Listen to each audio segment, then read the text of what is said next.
Single heart beat scan ఒక్క second లోనే world class 640 slide CT scan ఇప్పుడు మీ vista imaging Banjara hills లో. నమస్తే గురుగారు. నమస్కారం అమ్మా. ఎలా ఉన్నారు సార్? బాగానే ఉన్నాను. మిమ్మల్ని కలుసుకోవడం నాకైతే చాలా చాలా చాలా సంతోషంగా ఉంది గురుగారు. చాలా మంచిది. చాలా అదృష్టంగా ఫీల్ అవుతున్నాను. రైట్ గురుగారు, మీ గురించి ఇన్ఫర్మేషన్ గ్యాదర్ చేసిన తర్వాత నాకైతే చాలా చాలా ఇన్స్పైరింగ్గా అనిపించింది. మీ గురించి విన్నాక మిమ్మల్ని ఎప్పుడు చూద్దామో అనిపించింది. గురుగారు, మీ సినీ జర్నీ అంతా చూసుకుంటే ఎన్నో ఒడిదుడుకుల మధ్య సాగిందనే చెప్పుకోవాలి టోటల్గా. అసలు మీరు ఒక ఉన్నతమైన కుటుంబంలో పుట్టి ఈ ఉద్యమం వైపు ఎందుకు అడుగులు వేయాల్సి వచ్చింది అంటే ఏం చెప్తారు గురుగారు? ఎందుకు అడుగులు వేయాల్సి వచ్చింది అంటే, నా పిల్లలు పరిగెట్టారు కనుక వాళ్ళ వెనకాల నేను పరిగెట్టాల్సి వచ్చింది. ఓహో, ఈ నిర్ణయం ముందు నుంచి మీకు లేదు, పిల్లలు పుట్టిన తర్వాత వచ్చింది? పిల్లలు పుట్టారు, పిల్లలు పుట్టి వాళ్ళు వెళ్ళాక వాళ్ళతో పాటు నేను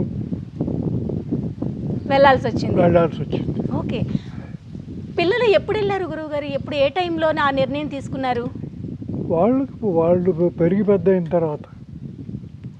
పెద్ద అయిన తర్వాత ఫస్ట్ మీకు చెప్పిన తర్వాత మీ ఫీలింగ్ ఏంటి? ఎందుకు ఇద్దరు ఆడపిల్లలు, మగపిల్లలు అయితే ఓకే చేయొచ్చు, కానీ ఆడపిల్లలు అంటే ఎక్కడో దగ్గర భయం ఉంటుంది కదా, మీకు అలాంటి భయం ఏమీ లేదా? అలాంటి భయం నాకు మొదటి నుంచి లేదు. తర్వాత వాళ్ళు ఒక ఉత్సాహంతో ఒక ఉద్యమంలో పనిచేస్తాము అని పెడుతున్నప్పుడు వీలైతే మనం ప్రోత్సహించాలి, లేకపోతే ఊరుకోవాలి. అంతేగాని తండ్రిగా శాసనాలు చేయడం అనేది మంచిది కాదని నా ఉద్దేశం. గురుగారు, అంటే ఈ రోజులు ఏంటంటే ఆడపిల్లలు పుట్టారు అంటే వాళ్ళకి చదివిపించాలి, మంచి జాబ్ చేయాలి, తర్వాత పెళ్లి చేయాలి. ఇది సమాజంలో నడుస్తున్న ఒక థీమ్ అని చెప్పాలి. మరి దీనికి వ్యతిరేకంగా ఒక ఉద్యమంలోకి అడుగులు వేస్తారంటే ఒక తండ్రిగా ఏదో ఒక మూల కొంచెం భయం ఉంటుంది. మీకు ఆ భయం కూడా ఎప్పుడు కలగలేదా? కలగలేదమ్మా. కలగలేదు. ఏం చేద్దంటే నేను మొదటి నుంచి ఉద్యమానికి సింపథైజర్ని. ఉద్యమంలో పనిచేయకపోవచ్చు, ఉద్యమం పట్ల సింపతి ఇస్తున్నవాడిని. ఓకే, అంచేత నాకు కానీ ఈ టైంలో 90 సంవత్సరాలకు దగ్గరగా ఉన్న మీరు ఇప్పుడు పిల్లల అవసరం చాలా ఉంటుంది, చాలా గుర్తుకొస్తూ ఉంటారు. ఈ టైంలో మనం వాళ్ళ దగ్గర ఉంటే ఆ సంతోషమే వేరేగా ఉంటుంది. మరి ఇలాంటప్పుడు మీకు ఎప్పుడైనా అనిపిస్తుందా? నాకు అనిపించలేదు. ఎంచేతంటే వాళ్ళే ఇనిషియేటివ్ తీసుకుని వెళ్ళినప్పుడు ఇంకా వాళ్ళు చేసే పనుల్లో వాళ్ళు సక్సెస్ అవుతుంటే సంతోషించడం, వాళ్ళకి ఏమైనా ఇబ్బందులు కలుగుతుంటే బాధపడడం జరుగుతూ ఉంటుంది, అంతే. ఓకే, అంతకి తప్పించి వాళ్ళని శాసించడము, వాళ్ళని చేయడము అది పద్ధతి కాదు అని నా ఉద్దేశం. వస్తుంటారా గురువుగారు ఇక్కడికి మిమ్మల్ని చూడటానికి? లేదు. ఎన్ని సంవత్సరాలు అయింది చూసి మీరు? చాలా కాలం అయింది.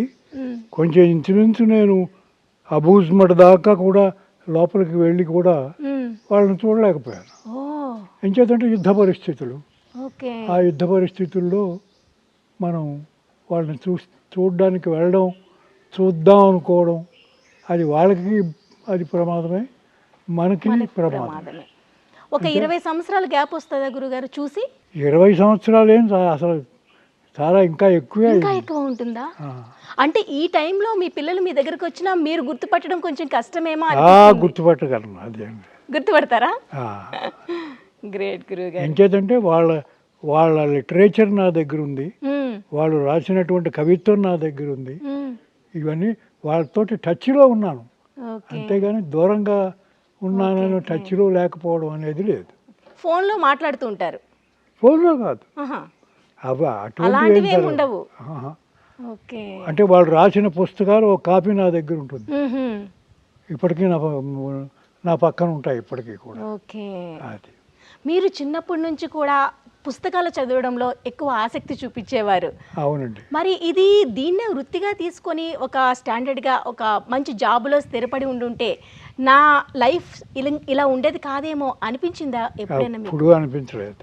అంటే ఎప్పుడు మీరు తీసుకునే నిర్ణయాలు పర్ఫెక్ట్ అని మీరు డిసైడ్ అయిపోయిన తర్వాతే తీసుకుంటారు నిర్ణయం, లేక మీరు తీసుకునే నిర్ణయం పర్ఫెక్ట్గా ఉంటుంది కాబట్టి నేను తీసుకుంటాను అనుకుంటారా? అదేం లేదు, అది వాళ్ళు తీసుకున్న నిర్ణయం పర్ఫెక్ట్ కనుక వాళ్ళని నేను సమర్థిస్తున్నాను కనుక వాళ్ళ పురోభివృద్ధిని కోరుతూ నేను వాళ్ళ వెనకాల ట్రావెల్ చేయడమే మంచిదని ఇప్పుడు దాకా ట్రావెల్ చేస్తున్నాను. మీలాంటి వాళ్ళు నేను అరుదుగా ఉంటారు, అసలు సమాజంలో ఉండరనే చెప్పాలి. చాలా కష్టమైన పరిస్థితి. ఇలా ఒక పిల్లల ఆశయాల్ని గుర్తించి గౌరవించి ముందుకు నడిపించడం అనేది చాలా కష్టంతో కూడుకున్న పని. అయినా మీరు ఆ పని చేశారు ఒక తండ్రిగా. నేనే కాదు, నన్నే కాదు, తల్లి తండ్రి, నా భార్య కూడా తల్లి తండ్రి. అవును, ఇప్పటికి కూడా ఉంది ఆవిడ. అవును, ఆవిడ స్టబన్గా ఉండి చేసింది. లేకపోతే నా పిల్లలు కావాలంటే ఆవిడ ఇబ్బంది పడితే నేను ఇది జరిపించే పరిస్థితి లేదు. అవును, అంటే అదే స్పిరిట్, పిల్లలు ఏ స్పిరిట్లో ఉన్నారో ఆ స్పిరిట్లో వాళ్ళ అమ్మ ఉంది, నేను ఉన్నారు. ఓకే. మేడం కూడాను మీలాగే పుస్తకాలు చదవడం పట్ల ఆసక్తి బాగా చూపించేవారు. చూపించేవారు. సో ఆ భావన ఇద్దరిలో ఉండడం వల్ల ఇది సాధ్యమైందని చెప్పాలి. అంతేనమ్మా. ఓకే గురుగారు, మీ గురించి, మీ సినీ యానాన్ని గురించి మాట్లాడుకుంటే అనితర సాధ్యమనే చెప్పాలి. ఎన్నో పాత్ర పోషణ చేశారు. ఇప్పటి వరకు పెద్ద పెద్ద స్టార్స్ అందరితోనే స్క్రీన్ షేర్ చేసుకున్నారు, ఎన్నో గౌరవాలు అందుకున్నారు. సో ఈ జర్నీ అంతా చూసుకుంటే నాటక రంగం నుంచి సినీ ఇండస్ట్రీలోకి ప్రయాణం ఫస్ట్ అడుగు ఎక్కడ పడింది? ఫస్ట్లో అడుగు నాటక రంగం నుంచి సినిమా రంగానికి, అది ఫస్ట్ ఏమిటి లాస్ట్ ఏమిటి, ఒక పరిషత్తుకి వెళ్ళాం. ఆ పరిషత్తులో ప్రైజులన్నీ మేము వెళ్ళిన నాటకానికే వచ్చాయి. ఓకే. అది చూసి బిఎన్ రెడ్డి గారు మాకు అవకాశాలు ఇచ్చారు. అవకాశాలు ఇచ్చిన వెంటనే సినిమాలో స్టార్ట్ అయిపోయి ఆయనతోటి ట్రావెల్ చేసాం. ఆ రోజులు గుర్తొస్తూ ఉంటే ఈ రోజులతో పోల్చుకుంటే అవి చాలా మంచి రోజులు అనిపించాయా, లేక ఇప్పటి రోజులు చాలా మంచి రోజులు అనిపిస్తున్నాయా? ఏది, ఎప్పుడూ రోజులు మంచివే, ఇప్పటివి అప్పటివి అనేం కాదు. ఆ రోజుల్ని మనం ఏ దృష్టితో చూస్తున్నాం అనే దాని మీద ఆధారపడి ఉంటుంది. అప్పుడులో టెక్నాలజీ తక్కువ ఉండేది, అవకాశాలు తక్కువ ఉండేవి అంటారు. ఈ రోజుల్లో ప్రతి ఒక్కరిని అవకాశం వెతుక్కుంటూ రావచ్చు టాలెంట్ ఉంటే. ఆ రోజుల్లో చాలా కష్టం ఉంటుంది. అది పీరియడ్కి సంబంధించి ఆరంభ దశలో ఒకలా ఉంటుంది, అన్ని ఫెసిలిటీస్ వచ్చిన తర్వాత ఒకలా ఉంటుంది. అంచేత ఇప్పుడున్నటువంటి క్వాలిటీ అప్పుడు లేకపోవచ్చు. అవును, నా ఉద్దేశంలో ఒక విధంగా క్వాలిటీ కూడా అప్పుడే ఉంది, క్వాలిటీ ఒక విధంగా తగ్గిపోతుంది ఇప్పుడున్న పరిస్థితుల్లో. సరే, అది వారి వేరే టాపిక్ అవుతుంది. అంచేత నా ఉద్దేశంలో సినిమాకి సంబంధించి నన్ను బిఎన్ రెడ్డి గారు ఆకర్షించి వదిలిపెట్టలేదు. నన్ను అసిస్టెంట్ డైరెక్టర్గాను, నటుడుగాను ఎన్ని విధాలు ఉపయోగించుకోవాలో అన్ని విధాలు ఉపయోగించుకుని ఆయనతో కూడా నన్ను తీసుకెళ్ళారు. అన్నీ నేర్చుకున్నారు. అసిస్టెంట్ డైరెక్టర్గా మేము ఈ విషయం ఆ విషయం అని కాకుండా, అంచేత ఆ విధంగా నాకు టెక్నీషియన్ గాను అనుభవం ఉంది, ఎక్స్పీరియన్స్ ఉంది. నటుడుగాను ఎక్స్పీరియన్స్. ఏది సంతృప్తినిచ్చిందంటే ఏం చెప్తారు? రెండు సంతృప్తినిచ్చేవి, రెండు సైమల్టేనియస్గానే జరిగాయి కూడా. అదొకసారి ఇదొకసారి అని కాదు. అవును. సో ఇన్ని రంగాల్లో ఇంత అనుభవం ఉండి ఈ సుదీర్ఘ ప్రయాణంలో మీకంటూ మీరు ఏం సాధించారు అంటే ఏం చెప్తారు గురుగారు? నాకంటూ నేను ఏమి సాధించాను అంటే, సాధించడం ధన రూపం కాదు, చైతన్య రూపంగా. ఇవాళకి ఉద్యమానికి సంబంధించిన పెద్ద నాయకులు నా దగ్గరకు వచ్చి గౌరవించి మాట్లాడి వెళుతున్నారంటే ఇది అచీవ్మెంటే కదా. అంటే అది అంటే మనీ రూపంలో ఉండదు, అది ఒకళ్ళ పట్ల ఒకళ్ళకి చూపించుకునేటువంటి గౌరవం రూపంలో ఉంటుంది. నిన్నగాక మొన్న వచ్చి వెళ్ళారు వాళ్ళందరూ, నన్ను వచ్చి చూసి వెళ్ళారు. అలాగే రోజు నాతోటి ఫోన్లో మాట్లాడే వాళ్ళు ఉన్నారు, ఉద్యోగానికి సంబంధించిన వాళ్ళు. అంచేత ఆ అడ్మిరేషన్ అంటే ఒకళ్ళంటే ఒకళ్ళు గౌరవించుకోవడం అనేటువంటిది ఉంది కనుక నాకు సంతృప్తికరంగా ఉంది. నిజం నిజం. సో ఆ టైంలోని పెద్ద పెద్ద హీరోలు పక్కన చేసేటప్పుడు ఒక రకమైన భావన ఉంటుంది కదా. ఎన్టీ రామారావు గారు, ఏఎన్ఆర్ గారు, శోభన్ బాబు గారు, ప్రతి ఒక్క పెద్ద హీరోతోని మీరు పనిచేశారు. ఆ టైంలో ఎలా ఉండేది సార్? ఆ ప్రౌడ్నెస్ అనేది గర్వంగా ఉండేదా? వాళ్ళ దగ్గర నుంచి మనం నేర్చుకునేది ఇంకా అభివృద్ధి చేసుకుంటూ ఇంకా మంచి మంచి అవకాశాలు తెచ్చుకునేందుకు తోడ్పడేదా? ఎలా ఉండేది?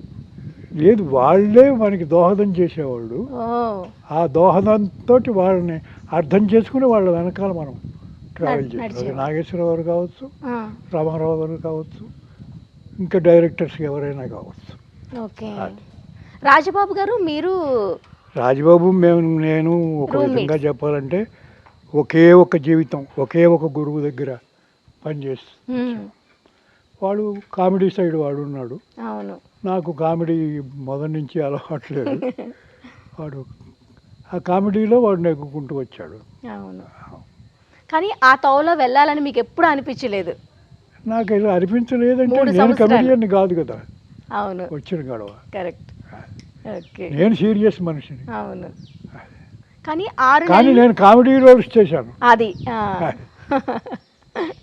ఎలా అనిపిస్తుంది సార్? అన్ని వైవిధ్యభరితమైన పాత్రలు పోషించేటప్పుడు ఆ ఆర్టిస్ట్కి వచ్చే సంతోషం వేరే ఉంటుంది. కదా, అది చెప్పలేంది, ఇది అని చెప్పలేంది. మ్మ్. ఎంచేదంటే ఒకే దర్శకుడి దగ్గర అనేకమైన పాత్రలు పోషించేటువంటి అవకాశం వచ్చింది నాకు. అవును. కానీ సార్ దీనికి అప్పటి రోజుల్లోని మనకి జ్ఞాపక శక్తి అవన్నీ చాలా ఎక్కువ దోహదపడేవి. ఎందుకంటే కొంచెం డైలాగ్ తప్పు చెప్పితే సైడ్కి వచ్చేసేయండి, ఇంకొకరిని పెట్టుకుందాం అనే రోజులు. అవును. చాలా మంది కాంపిటీషన్ ఉండేది. ఈ రోజుల్లోనే ఒక డైలాగ్ చెప్పాలంటే 10 మంది ప్రాంప్టర్ చేసే వాళ్ళు ఉంటున్నారు. అవును. సో ఇప్పటికి అప్పటికి రోజులు వయసు చూసుకుంటే చాలా తేడా ఉంది. తేడా ఉంది. తర్వాత మనుషుల్లో కూడా తేడా ఉందమ్మా. ఆ, ఆ రోజుల్లో వాళ్ళు వాళ్ళ పిల్లల్ని చూసినట్టు చూసేవాళ్ళు. కరెక్ట్. వాళ్ళ వాళ్ళ పిల్లలుగా వాళ్ళు ప్రేమించారు కానీ మ్మ్. వేరే ఇంకొక ఆర్టిస్ట్గా చూసేవాళ్ళు కాదు. ప్రేమించలేదు. అంచేత అది కూడా ఉంది. ఈవేళ మెకానికల్గా ఉన్నారు. అవును సార్. అంచేత మెకానికల్ వ్యవహారం దగ్గర మెకానికల్గానే ఉంటుంది. మ్మ్. అది వాళ్ళది మెకానికల్ కాదు. ఓకే. వాళ్ళ హృదయం అంతా మనకి ఇది చేసి పెట్టేవాళ్ళు. అవును. అంటే ఇంకా చెప్పాలంటే నీకు సినిమా అనేది తీయడానికి వారం 10 రోజులు 15 రోజులు 20 రోజులు ముందు నుంచి ప్రిపరేషన్ ఉంటుంది. ఓకే. అంతటి పెద్ద ఆయన సీన్ ఎలా తీయాలి అనేది రాసుకుని మేము అక్కడ వస్తే మాకు అందరికీ చదివి వినిపించి మ్మ్. ఎలా ఉంది అని మా అభిప్రాయం అడిగేవాడు. ఓ అలాంటి రోజులు. బాగుంది అమ్మా, బాగుందని చెప్పేవాడు. మ్మ్హ్మ్. అంటే నేను ఇక్కడ ఉన్నది ఏమిటంటే పెద్ద చిన్న అని కాదు, ఇది దీంట్లో ఉన్నటువంటి టెక్నిక్ ఏమిటంటే మనం చెప్పిన తర్వాత మ్మ్. ఇది బాగుందండి, చాలా బాగుంది అని అన్నా ఆయన మళ్ళీ ఇంటికి వెళ్ళి భోజనం చేసి కాస్త రెస్ట్ తీసుకుని మళ్ళీ ఆలోచించి మళ్ళీ మొత్తం మార్చుకుని వచ్చి మళ్ళీ వచ్చినప్పుడు మళ్ళీ ఇదిగో నేను ఇలా మార్చాను చూడండి అని మళ్ళీ అంటే మనని ప్రవోక్ చేసి మన చేత మాట్లాడించి మ్మ్. దాని నుంచి మళ్ళీ ఆయన డెవలప్ అయి రాసి మళ్ళీ వచ్చి ఇది మళ్ళీ ఇలా నేను మార్చాను ఎలా ఉంది చూడండి అని చెప్పేవారు. అంటే చెప్పరు అసలే. మామూలుగా ఇప్పుడు డైరెక్టర్స్ ఎవరు అవసరం లేదు. లేదు. అంటే ఒక వాళ్ళ తోటి స్నేహితులతో మాట్లాడినట్టు నిజం. ఉండేవాళ్ళు. నిజం. అందుకనే అప్పటి సినిమాలు ఈ రోజు కూడా అంత సక్సెస్ఫుల్ గా ఆ. 100 రోజులు 200 రోజులు సంవత్సరాలు ఆడిన సినిమాలు కూడా ఉన్నాయి. అవునమ్మా. ఆ, ఇప్పుడు అలా లేదు. 2 రోజులు 3 రోజులు ఆడడం ఎక్కువ. ఇప్పుడు అంతా మెకానికలే, గురువుగారు అని అనడమే తప్ప అవును, మెకానికల్ ఎక్కువ. రైట్. మీరు అంటే నేను వాళ్ళని విమర్శించడం కాదు, నిజం అది ఆ ఇన్స్టింక్ట్ లోపల నుంచి పుట్టుకు రావాలి. నిజం సార్. పైనుంచి చెప్తే వచ్చేది కాదు. రైట్. ఇది వచ్చిన తర్వాత డైరెక్టర్స్ అంతా కూడా I'm the captain of the ship అంచేత మీరు నాకు పడి ఉండాలి. నిజం. వాళ్ళు అసలు అలా ఆలోచించలేదు పూర్వ దర్శకుడు. నిజం. మీరు నటించిన మూవీస్లో మీకు నచ్చినది బాగా మనసుకు హత్తుకునే సినిమా అంటే ఏం చెప్తారు? అన్నీ నాకు నచ్చినవి. బాగా మనస్ఫూర్తిగా మీ భావనకు దగ్గరగా ఉండే సినిమా? భావనకు దగ్గరగా ఉండడం అంటే రంగుల రాట్నం అని ఒక సినిమా వచ్చింది. అది మొదటి సినిమా, నాకు అదే గుర్తుండిపోయే సినిమా. ఓకే. మొదటిసారిగా మిమ్మల్ని మీరు ఒక పెద్ద స్క్రీన్ మీద చూసుకునేటప్పటికి ఒక తల్లిదండ్రుల్లో ఒక ఆనందం ఒక వేరే లెవెల్లో ఉంటుంది. అప్పుడు ఎలా ఉండేది సార్? ఆ పేరెంట్స్కి చెప్పే పరిస్థితి ఉండేదా? మా అబ్బాయి హీరో పక్కన చేస్తున్నారు ఇట్లా ఉండేదా? ఎలా ఉండేది ఆ రోజుల్లో? అదేం లేదండి. లేదా? ఓకే. అదేం లేదు. ఓకే. అంటే ఇంటి విషయాలే, ప్రొఫెషన్ విషయాలు. ఓకే. నాన్నగారు తర్వాత ఇంకోటి ఉంది, మా నాన్న అది అందులో బ్రాహ్మణం అని మా వాళ్ళకి చాలా ఇది ఉండేది. ఆహా. అన్ని కంట్రోల్లో పెట్టేవాడు మా నాన్న. అవును. ఆ కంట్రోల్లో ఇలాంటి కాదు, ఇక్కడికి వెళ్ళడానికి వీల్లేదు, అక్కడికి వెళ్ళడానికి వీల్లేదు, అటువంటివన్నీ తట్టుకుని బయటికి వచ్చి బయటకు వచ్చి ఈయన దగ్గర ఉన్నటువంటి ఆ ఆస్పెక్ట్ ఇక్కడ లేదు కదా. పెద్దవాడైనా సరే ఆయన ధోరణి మనకు మారట్లేదు. ఇంటిమేట్గా తనలోకి తీసుకుని ఇది చేస్తున్నాడు. అవును. అంచేత అటువంటి చోట మనకి ఇంకా ఇదే ఉండదు. ఓకే. ఇక్కడ ఎంత కంట్రోల్ ఉందో ఇక్కడ అంత ఒక ఎఫెక్షనేట్ వ్యవహారం ఉంది. Okay, super. మీతో పెరిగిన అన్నదమ్ముల పరిస్థితి ఎలా ఉంటుంది సార్? అంటే వాళ్ళు కూడా మీలాంటి ధోరణితోనే ఆలోచించే వాళ్ళ, లేకుంటే వాళ్ళ అభిప్రాయాలు ఎలా ఉండేవి? వాళ్ళ అభిప్రాయాలు వాళ్ళకే ఉంటాయి. అంటే మీరు వాళ్ళతో షేర్ చేసుకునే వాళ్ళ, చెప్పేవాళ్ళ అప్పట్లో అన్నదమ్ములతో? అన్నదమ్ములతో చెప్పడం అవి అలవాటు ఏం లేదు. ఓ. ఎంచేతంటే సినిమా నాకు అవసరం కానీ వాళ్ళకి అవసరం కాదు. ఓకే. వాళ్ళు ఏదో ఉద్యోగాలు చేశారు, బాటాలు చేశారు, ఇంకోటి చేశారు, వాళ్ళ ఉద్యోగాలు వాళ్ళకు ఉన్నాయి. అలాగే మా మేనరుడు కూడా వాడి ఉద్యోగాలకి వాడికి ఉన్నాయి, వాడి పద్ధతిలో వాడు ఉండేవాడు. ఒకళ్ళు వీడు కలిసి వచ్చింది, అమెరికా వెళ్ళాడు, అమెరికా తోటి అక్కడ పిల్లలు పుట్టారు, గందరగోళం ఇదంతా. అది వాడికి అవకాశం వచ్చింది కనుక వాడు అలా వెళ్ళాడు. వీళ్ళకి అవకాశాలు రాలేదు కనుక ఇక్కడే ఉన్నారు. వాళ్ళ పరిమితుల్లో వాళ్ళు చేసుకుంటూ వచ్చారు. కలుస్తూ ఉంటారా సార్ అన్నదమ్ములు ఎవరైనా? రోజు కలుస్తాం. ఓ. అంటే మా తమ్ముడు ఈ మొబైల్ ఫోన్లకి రోజుకు ఒకసారి అందరినీ కలుపుతాడు. అంటే అమెరికాలో ఉన్న వాళ్ళని వీళ్ళని అందరినీ తీసుకొచ్చి కలపచ్చు. అలా ఒకసారి కలుపుతాడు. ఆ విధంగా అందరం కనీసం రోజుకి ఒకసారి అక్కడ ఉన్నవాళ్ళు, ఇక్కడ ఉన్నవాళ్ళు అందరూ కలిసి ఒక చోట మాట్లాడుకుంటారు, కలిసి మీట్ అయి మాట్లాడుకున్నట్టుగా. అందరూ ఉన్నారా సార్?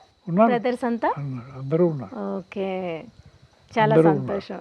ఓకే సార్, మీకు ఇప్పుడు ఈ పచ్చని వాతావరణం మధ్య చక్కనైన ప్రకృతి ఒడిలో మీరు ఇప్పుడైతే ఉన్నారు. సో ఎలా అనిపిస్తుంది ఈ టైంలోని? దీన్ని మీరు ఎలా ఎంజాయ్ చేస్తున్నారు? దేన్ని? ఈ వాతావరణాన్ని. ఇక్కడ ఒంటరిగా ఉంటున్నామని ఫీలింగ్ ఉందా, లేకుంటే? లేదు, ఒంటరిగా ఉంటున్నామని ఫీలింగ్ ఏం లేదు. తర్వాత ఇక్కడ పెద్ద అట్మాస్ఫియర్. అవును. ఇదంతా మావాడి ఆర్గనైజేషన్కి సంబంధించింది. అంచేత ఇక్కడే కాదు, నేను మా వాడు ఒక్కొక్కప్పుడు బెంగళూరు వాడి దగ్గరికి తీసుకెళ్ళి అక్కడ బెంగళూరులో అక్కడ కూర్చొని తోచదు కదా, అక్కడ కిటికీలోంచి మొత్తం అట్మాస్ఫియర్ అంతా చూస్తూ కూర్చుని కాలక్షేపం చేయడం, అక్కడ అలా గడిచిపోయింది. అలా ఒక్కొక్క చోట ఒక్కొక్క విధంగా. కానీ ఎప్పుడు ఒంటరిని అనే ఫీలింగ్ అయితే రాదు. అది రాలేదు. Great sir, great. రాలేదు. ఈ తరం వాళ్ళకి ఈ ఒంటరితనం అనేది చాలా కష్టమైన పరిస్థితి, తట్టుకోలేని బాధ ఇలా ఉంది. సో మీరు అప్పటికి ఇప్పటికీ చూసిన అనుభవాల దృష్ట్యా, నేర్చుకునే విజ్ఞానం ద్వారా మాకు ఒక పాయింట్ చెప్పాలంటే ఏం చెప్తారు సార్? ఏం చెప్పడం అంటే, మనము మన కుటుంబము మన ఫ్యామిలీ అని కాకుండా ఈవేళ జరుగుతున్నటువంటి పరిణామాల్లో ఏ ఉద్యమం మనుషుల్ని పట్టించుకుని వాళ్ళని పైకి తీసుకురావడానికి, వాళ్ళ జీవితాలని పైకి తీసుకురావడానికి ప్రయత్నిస్తుందో దాని వెనకాల వెళ్ళడం మంచిది. ఓకే, బాగా చెప్పారు. ఆరోగ్యంగా ఉండడానికి ఏం చేస్తూ ఉంటారు గురువుగారు మీరు? ఇప్పుడు ఎలాంటి నియమాలు పాటిస్తూ ఉంటారు? ఏమీ లేదు. రోజు ఆరోగ్యం అనేది తిండికి సంబంధించిన వ్యవహారమే తప్ప ఇంకంతకన్నా నేను ఆలోచించేది ఏమీ లేదు. ఇప్పటికి నాకు వచ్చిన అనారోగ్యం కూడా ఏం లేదు. అదే, స్పష్టంగా మాట్లాడగలుగుతున్నారు, స్పష్టంగా వినిపిస్తుంది, చిన్నగా అడుగులు వేస్తున్నారు. ఇవన్నీ కాక ఇప్పుడు నాకు చివరి దశ, అంటే మొత్తం మనిషి పీరియడ్ 100 years. నాకు 100 years పూర్తయిపోయాయి. మీరు పూర్తయిపోయావు? అదే కదా చెప్తుంటా. అవునా? నేను ఇప్పుడు అడిగితే 90 సంవత్సరాలు అన్నారు. అదే 90 అంటే దగ్గరికి వచ్చేసి ఇంకా 10 ఉంది గురువు గారు. 90 అంటే దగ్గరికి వచ్చేసినట్టే కదా. 10 ఉంది. అంటే 90 సంవత్సరాలు వచ్చినా ఆ, నాకు జీవితానికి లొంగి అయ్యో అనేటువంటి బాధలు లేవు నాకు. కరెక్ట్. ఎంచేత లేవు అంటే ఈ ఎన్విరాన్మెంటు, మా తమ్ముళ్ళు అందరూ కలిసి ఒకరికొకరు సహకరించుకోవడం, ఒకళ్ళ గురించి ఒకళ్ళు ఆలోచించుకోవడం, ఈ ప్రాసెస్ ఒకటి కంటిన్యూ అవుతూ వస్తుంది కనుక ఓకే, నాకు ఆ ఇబ్బంది, ఆ ఫీలింగ్. ఆరోగ్యంగా ఉండగలుగుతున్నారు. గ్రేట్. అన్ని రకాల ఫుడ్ తీసుకుంటారా లేకపోతే లిమిటెడ్ గానే ఇంత తీసుకోవాలి అన్నట్టు ఎలా ఉంటుంది? మాంసాహారం తప్ప అన్నీ తింటానమ్మా. ఓకే. నాకు మాంసాహారం మీద అంటే మాంసాహారం తినలేదని కాదు, రేరుగా అవును. ఎవరైనా ఇష్టపడి వచ్చిన గొడవ ఏంటంటే ఇప్పుడు చేప ఉందనుకో, అది సరిగ్గా తిరగకపోతే ముళ్ళు లోపలికి వెళ్తే మనిషి పని అయిపోతుంది.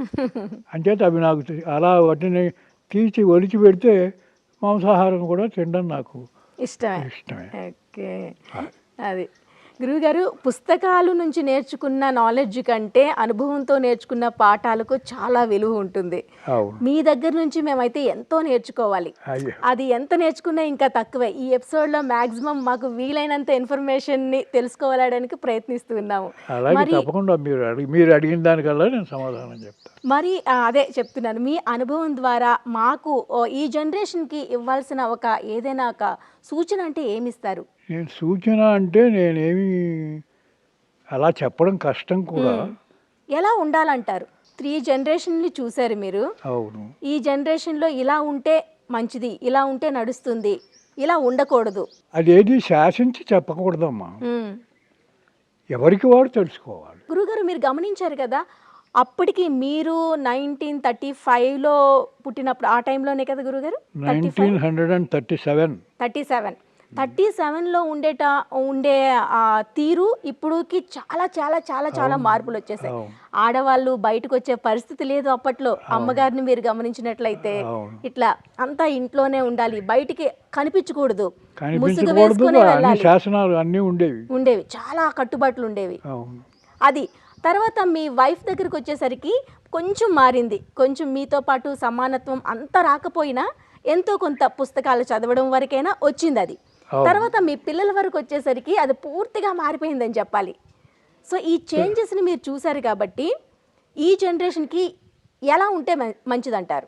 ఎలా ఉంటే అంటే ఇప్పుడు ఇలాగని ఖచ్చితంగా చెప్పడం కష్టం అమ్మా. జరుగుతున్న పరిణామాలను బట్టి, దేశ పరిస్థితులను బట్టి ఏది ప్రోగ్రెసివ్ కాదు అని నిర్ణయించుకుని ప్రోగ్రెసివ్ని వెనకాల మనం వెళ్ళాలి, ప్రోగ్రెసివ్ కాని దాన్ని వ్యతిరేకించాలి. ఓకే. అంటే సమానత్వం ఓకే అంటారా? మహిళకు గౌరవాన్ని ఇవ్వడం ఓకే, ఎక్కువైపోతుంది అని చాలామంది ఒక భావన ఉంది చాలా మందిలో. అది పొరపాటు. ప్రజలకి ఎక్కువైపోవడం ఏమి ఉండదు.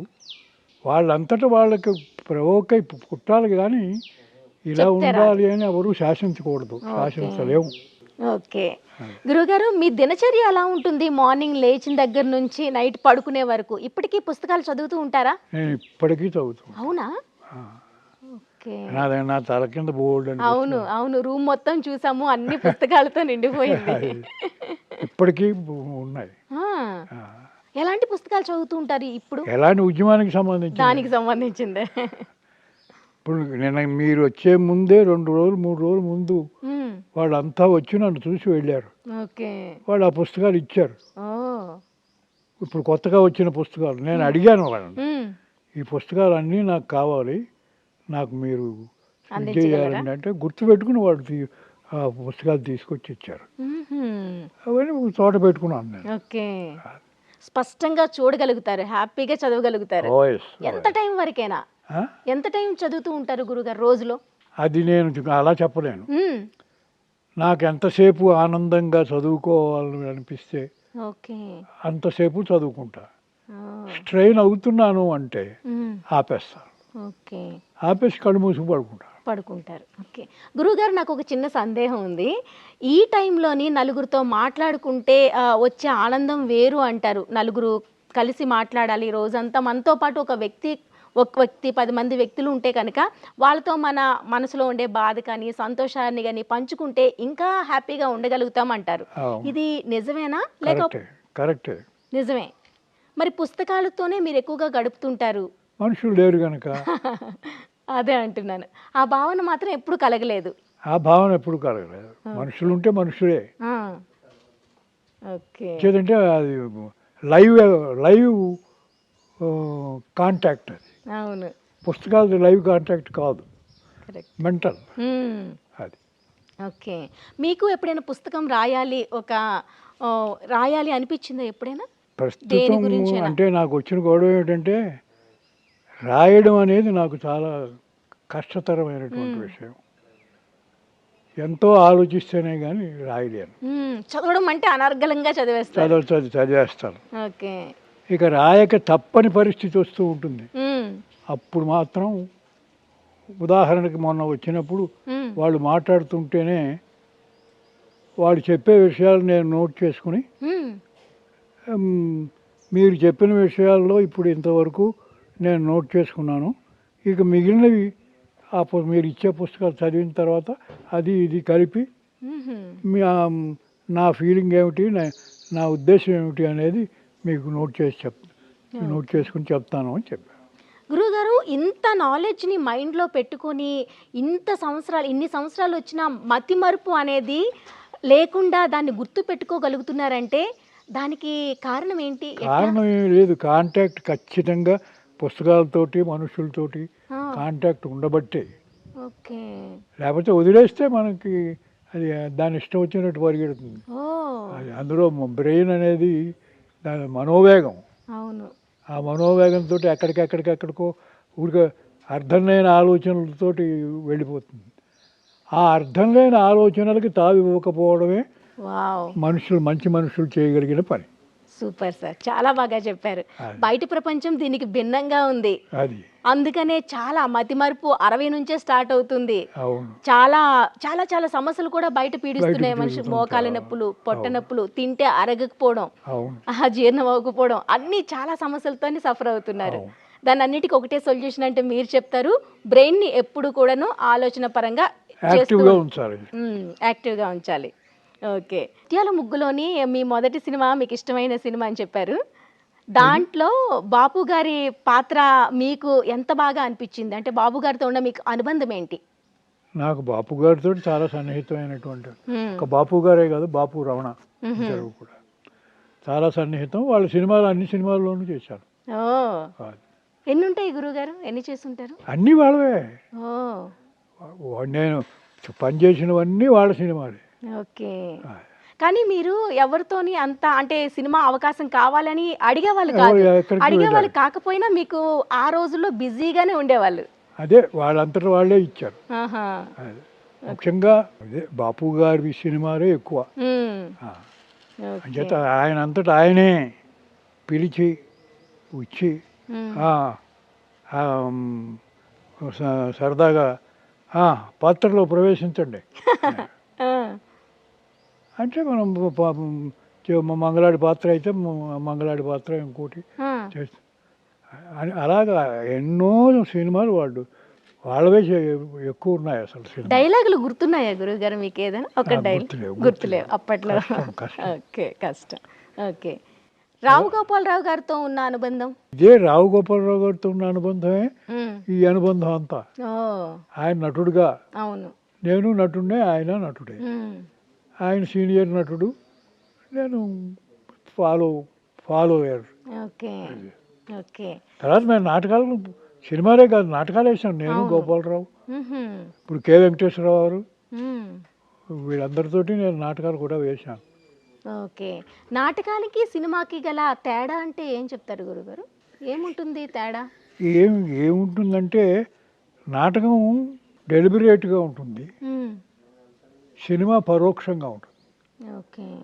నాటకం అనుభవం అనేది మనకి నిలబడిపోతుంది. అదే సినిమాకి వచ్చేటప్పటికి మనకి నాటకం నిలబడిపోయినట్టుగా. అవునా? ఇది గ్యాప్ ఉండదు. కానీ సినిమా అనేది ప్రతి ఒక్కరికి గుర్తుండిపోతుంది, నాటకాలు మర్చిపోతారు అంటారు కదా గురుగారు. నా ఎక్స్పీరియన్స్ అది కాదు. ఓకే ఓకే, నాటకాలే ఎప్పటికీ గుర్తుండిపోయే అంశం, నాటకాలే. ఓకే, మిమ్మల్ని మీరు ఈ సినీ రంగానికి కాకపోయింటే దేనికి అంకితం అయ్యేవారు? దేనికే అయ్యేవాడినో చెప్పలేను, కానీ ఈ సినిమా రంగానికి రాకపోతే నేను పురోహితుడిని అయ్యేవాడిని. అవునా? ఎంచేతంటే ఆ కుటుంబంలో పుట్టాను కనుక. అవును. ఓకే, మీరు దేవుణ్ణి బాగా నమ్ముతారా గురువుగారు? నేను పురోహితుడిని అయ్యాను కనుక దేవుడిని నమ్మట్లేదు. దేవుడు ఉన్నాడు అనేది నాకు నమ్మకం లేదు అసలు.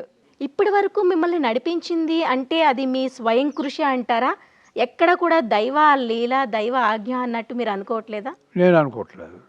ఓకే, అదృష్టం అనేది లేకుండా లైఫ్ సాగిందంటారా? అదృష్టమా? అదృష్టం అంటే ఏమిటి?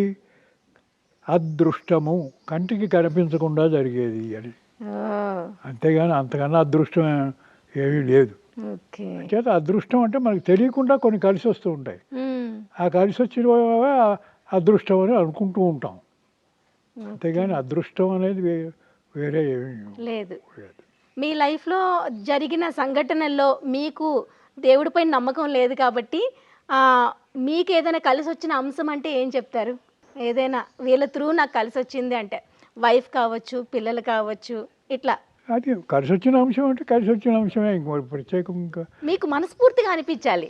అదే మనస్ఫూర్తిగా అనిపించడమే. నాకు పిల్లలు అందొచ్చారు, పిల్లలు కలిసి వచ్చారు, వాళ్ళ వెనకాల నేను ట్రావెల్ చేశాను. ఓకే, అంచేత అది ప్రత్యేకం. నేను పిల్లలకి చేసింది లేదు, చెప్పింది లేదు. వాళ్ళు ముందుగా గడుతూ ఉంటే వాళ్ళ వెనకాల నేను ట్రావెల్. ఏం చదువుకున్నారు పిల్లలు? ఒక్కటి అని ప్రత్యేకంగా నేను చెప్పలేను. వాళ్ళు సొంతంగా స్వతంత్రంగా చదువుకున్నారు. అప్పుడు మీరు ఎక్కడ ఉండేవారు గురువుగారు? పిల్లలు చెన్నైలోనేనా? ఒక్కొక్కప్పుడు చెన్నై, ఒక్కొక్కప్పుడు అంటే హైదరాబాద్ అన్నది చివరికి వచ్చింది. ఓకే, అంతకుముందు ఎక్కువ కాలం మద్రాసులోనే ఉన్నాం. ఓకే, ఎక్కువ కాలం మద్రాసులోనే. ఓకే, మీకు ఎన్ని భాషలు వస్తాయి? నాకు ఏ భాష సరిగ్గా రాదు. అన్నీ దాన్ని ఏమంటాం, మిక్సింగ్. అంటే తమిళ్, అసలు కన్నడ మొత్తం అన్నీ కలిపి ఒక గంపగోళ కషాయం. అంటే మనకి భాషలు రానప్పుడు ఏం చేస్తామంటే ఇది అది ఇది కలిపి మిక్స్ చేసేస్తూ ఉంటాం, అక్కడ కమ్యూనికేట్ చేయడానికి ప్రయత్నిస్తాం. ఇక్కడ కమ్యూనికేషనే ప్రధానం. అవును, మనం చెప్పాలన్నటువంటి తాపత్రయమే ఎదరవాడికి అర్థమయ్యేటట్టు చేస్తుంది. అది భాష అర్థమయ్యి కాదు. ఆ విధంగా భాష ఏది నాకు సక్రమంగా నేర్చుకోలేదు, వచ్చి రానట్టు. ఓకే ఓకే, మీరు ఎన్ని భాషల్లో చేసుంటారు గురుగారు? తెలుగు ఒక్కటేనా, ఇంకా తమిళ్లో కూడా నటించారా? నటించడం వేరమ్మా. డబ్బింగ్ చెప్పారు కదా? డబ్బింగ్ చెప్పాను. డబ్బింగ్ చెప్పడం మామూలే, ఇతర భాషల నుంచి తెలుగు భాషకి డబ్బింగ్ చెప్పడం. ఓకే, కానీ ఈ తమిళ్ వీటిలో ఇది చేయడం అనేది డే టు డే వ్యవహారానికి కూడా ఇది ఉండాలి కనుక అన్నీ కలిపి కొట్టరా కావేటి రంగా అని అన్నీ కలిపే నేను చేసుకుంటూ వాళ్ళని అండర్స్టాండ్ చేసుకుంటూ వెళ్ళాను. ఓకే, వాళ్ళు గొప్పవాళ్ళు, నాకన్నా సీనియర్స్ ఉన్నవాళ్ళు, నాకు అవకాశాలు ఇచ్చిన వాళ్ళు ఉన్నారు కనుక వాళ్ళందరూ కూడా ఈ గంపగోళ్ళ కషాయపు భాష అర్థం చేసుకుని నాకు దోహదం చేశారు. పెద్దవాళ్ళు, వాళ్ళు చాలా గొప్పవాళ్ళు. అంటే ఇప్పుడు పెద్ద పెద్ద డైరెక్టర్స్ ఉన్నారు కదా, రాజమౌళి ఇప్పుడు అంటున్నారా? ఇప్పుడు కాదు, రాజమౌళి కాదు, ఇంకా పెద్ద పెద్ద డైరెక్టర్స్ ఉన్నారు కదా, ఆ డైరెక్టర్స్ మనకి అవకాశాలు ఇచ్చి మనని దోహదం చేసినందువల్లే మనం నిలబడి నెగ్గుకు రాగలిగాం. అవును గురుగారు, అయితే కళామ తల్లిని నమ్ముకున్న వాళ్ళు ఎవరున్నో ఇది కారు, అట్లా నడిపిస్తుంది, ఆ తల్లే నడిపిస్తుంది అంటారు. కానీ ఇంకొకటి కూడా ఉంది, సంపాదించుకున్న వాళ్ళు ఫైనల్గా ఒక స్థిరత్వాన్ని పొందుతారు, లేని వాళ్ళు మళ్ళీ వెనకే ఉండిపోతారని చెప్పేసి. మరి ఈ రంగంలో ఇన్ని సంవత్సరాలు ఉండి ఇన్ని సినిమాలు చేసి మీకంటూ ఒక పేజ్ని మీరు క్రియేట్ చేసుకొని ఎందుకు సంపాదించుకోలేకపోయారు అంటే? సంపాదించుకోదలుచుకోలేదు. ఓ, నేను సంపాదన వ్యతిరేకం. ఓకే. ఇప్పుడు నా ఏదొచ్చినా ఒకే ఒక అకౌంట్, అది నా భార్య పేరు మీద ఉంది. ఇప్పటికీ అంతే. ఓకే. నాకు అకౌంట్ లేదు, ఆవిడ పేరు మీదే ఉంది. సూపర్. ఎలా ఉండేవారు మేడం మీతో? ప్రతి ఒక్కటి షేర్ చేసుకునే ఉండేవాళ్ళ? ప్రతి ఒక్క విషయం షేర్ కూడా చేసుకోవడం కాదు, నాకన్నా ఆవిడ చదువుకున్నది, ఓకే. నాకన్నా ఎక్కువ చదువుకున్నది. వాళ్ళ నాన్న చాలా గొప్ప వైద్యుడు, అంచేత వాళ్ళ నాన్న దగ్గర నుంచి ఆవిడ చదువుకున్నది ఎక్కువ. అంచేత ఆ విధంగా ఆయన మా మామగారిని నేను ఎక్కువ గౌరవిస్తాను. ఓకే. ఎంచేతంటే ఉదాహరణకి నా మిసెస్కి ఈ మోకాళ్ళు అరిగిపోయి ఇదైపోతూ ఉంటుంది. ఓకే. అది పక్కకి తప్పిపోతుంది. పక్కకి తప్పిపోతే ఇంకా ప్రాణం పోయినంత పని. ఇది ఆ కూతురికి ఆయన నేర్పి అలా పక్కకు పోతే దాన్ని ఎలా సరి చేసుకోవాలి అని నేర్పి అలా చేసుకునేటువంటి పరిస్థితి ఆ అమ్మాయికి, అంటే కూతురికి నేర్పించాడు. ఆయన డాక్టర్ కనుక అందరికీ వైద్యం చేసేవాడు, నయాపతి చూసుకునేవాడు కాదు, ఫ్రీగా. ఎంతమంది అక్క చెల్లెలు ఉన్నారు మేడంకి? ఉన్నారా వాళ్ళు? ఎక్కువ, 4-5 ఉన్నారు. వాళ్ళంతా కూడా ఇప్పుడు విజయనగరంలో, ఎక్కువగా విజయనగరంలో కాన్సన్ట్రేట్ ఉన్నారు. ఓకే. విజయనగరంలో కాన్సన్ట్రేట్ అయి ఉన్నారు. మేము అప్పుడప్పుడు అటువైపు వెళ్ళినప్పుడు వాళ్ళని కూడా, అటు వెళ్ళినప్పుడు వాళ్ళని కూడా చూస్తాం. ఓకే. సూపర్. ఈ సినీ రంగంలోని మీరు మర్చిపోలేని వ్యక్తి ఎవరికైనా రుణపడి ఉన్నాను, ఈ మనిషి త్రూ నేను వచ్చాను ఇండస్ట్రీకి, మర్చిపోలేను, ఎవరికైనా కృతజ్ఞత భావంతో నేను ఒక థ్యాంక్స్ చెప్పాలి అంటే ఎవరికి చెప్పుకుంటారు? బిఎన్ రెడ్డి గారే. బిఎన్ రెడ్డి గారు. ఓకే. ఆయన లేకపోతే మీరు లేరు. అంతే కదా. అన్ని విషయాల్లోనూ బిఎన్ రెడ్డి గారే నాకు ఉత్తర సమానంగా చూశాడు. అన్ని వేషాలు తనే దగ్గరుండి నా చేత చేయించాడు. అంచేత బిఎన్ రెడ్డి గారే నాకు తల్లి, తండ్రి, గురువు, దైవం అన్నీ. మంచిదమ్మా, అదే మాట. అవును గురువుగారు. అలానే రిగ్రెట్ ఫీల్ అయ్యే అంటే, అయ్యో నేను ఈ తప్పు చేసి ఉండకపోతే బాగుండేదే అని మీకు ఎప్పుడైనా ఈ ఇన్ని సంవత్సరాల జర్నీలో వెనక్కి తిరిగి చూసుకుంటే అనిపించిందా? నాకు లేదమ్మా. లేదు. Great sir, great. కోపం అనేది వస్తుందా మీకు? నార్మల్గా కోపం ఉంటుందా మీకు? కోపం నాకున్న కోపం చాలా ఎక్కువ. అవునా? ఎటు వచ్చి నా కోపాన్ని ప్రదర్శించాను. అంటే ఎక్కువ కోపం వచ్చి కంట్రోల్ చేసుకుంటే అది ఆరోగ్యం మీద పడుతుంది. అవును. అంచేత కోపం వచ్చినప్పుడు నేను రిలాక్స్ అయిపోయి చదువుకోవడానికో లేకపోతే ఇంకో పని చేయడానికో ఇంకో పని మీదకి డైవర్ట్ చేసేస్తుంటాను. ఓకే. ఓకే. అంతే తప్ప ఎవరిపైన ప్రదర్శించరు. ప్రదర్శించాను. సో ఇప్పుడు మేము ఈ జనరేషన్ తెలుసుకోవాల్సిన బెస్ట్ పాయింట్ ఏంటి అంటే ఇదే అని చెప్పాలి. కోపాన్ని మనం డైవర్ట్ చేసుకోవాలి అనుకుంటే వేరే పని త్రూ వెళ్ళిపోవాలి. అంతే, వేరే పనిలోకి వెళ్ళిపోవాలి. ఎవరిపైన ప్రదర్శించే వాళ్ళు కాదు. ఓకే. మరి ఆనందం వస్తే పంచుకునే వాళ్ళ? ఆనందాన్ని వస్తే ఎందుకు పంచుకోమమ్మా? ఆనందంతో మనకి అభిమానంగా ఉండేవాళ్ళు అందరితోటి పంచుకుంటాం. ఓకే.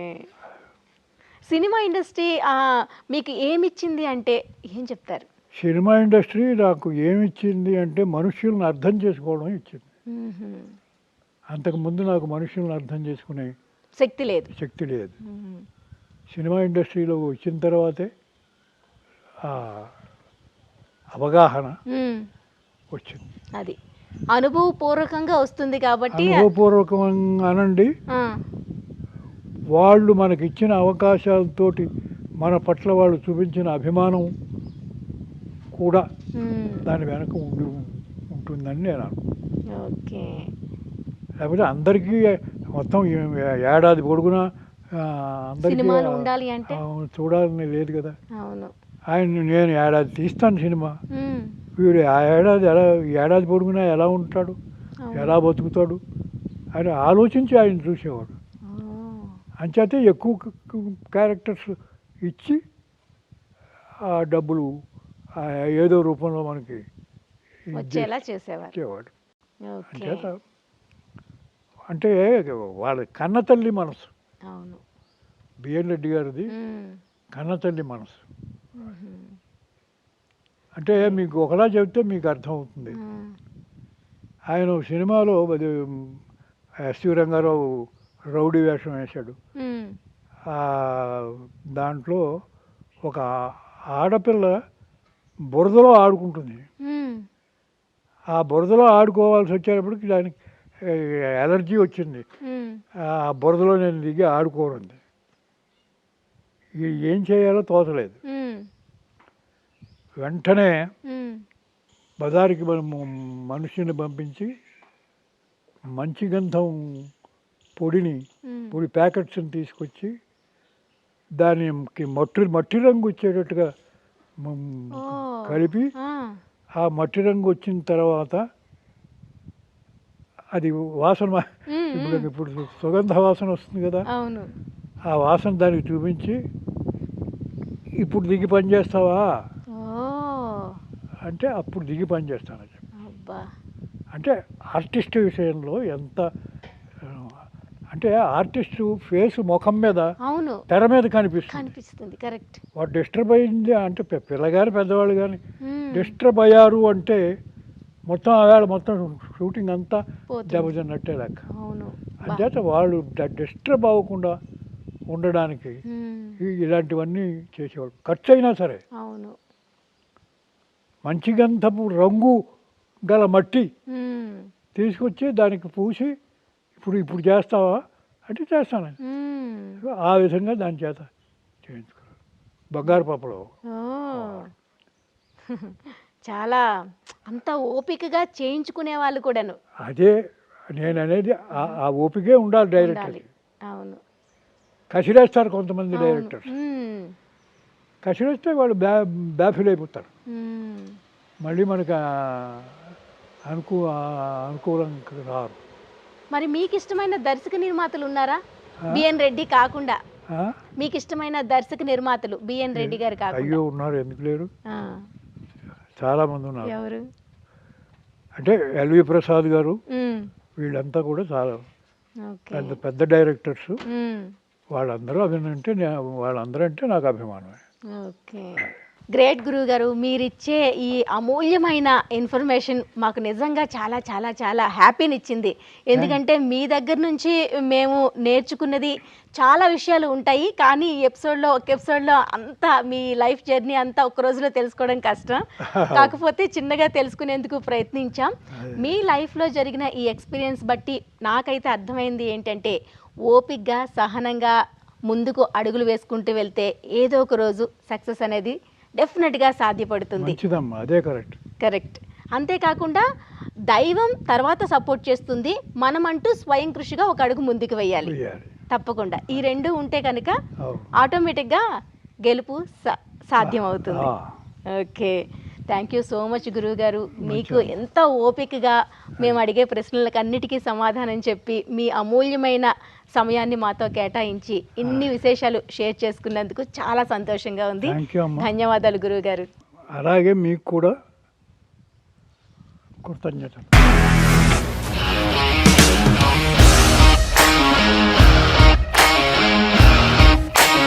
ఇండస్ట్రీలో కమిట్మెంట్ ఇష్యూస్ వస్తే నీకు కూడా వచ్చినట్టు? మార్నింగ్ తీసుకెళ్ళానంటే కొట్టి పడేస్తాడు.